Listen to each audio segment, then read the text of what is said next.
Hello, it's November and it's another edition of Quickcast. It's our after board meeting report to briefly summarize some of the actions taken by the Board of Education at their meeting last evening. As part of our 5 o'clock session, we had our typical capital update and construction update as provided by a number of individuals representing various projects.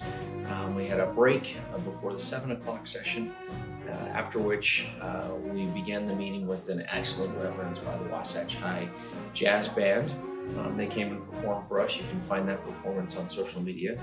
And then we had a couple of excellent recognitions, including 2 police officers, Officer Penrose and Officer White, were honored with Distinguished Service Awards for their life-saving efforts of one of our students in a recent incident from a few weeks ago.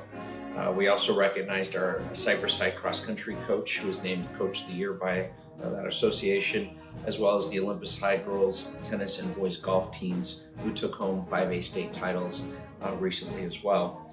We had also recognized an individual champion, JoJo Jordan from Olympus High cross country, who also was the first place winner in the recent 5A race for the state championship, and is actually going on to nationals later this week. So beyond that, we also recognized 27 individual academic all-state students who have participated in fall sports and appreciate their excellent representation in Granite School District. As we got the consent agenda and then an information item report on our enrollment provided by our population analysis and boundary study guy, Steve Hogan, our director, who then also went into the population analysis committee recommendations for this year's population of boundary studies, which included a recommendation to close Western Hills Elementary and adjust some boundaries in the Magna area to accommodate the reopening of Brockbank Junior High and make some modifications to those boundaries to accommodate for reconfiguration.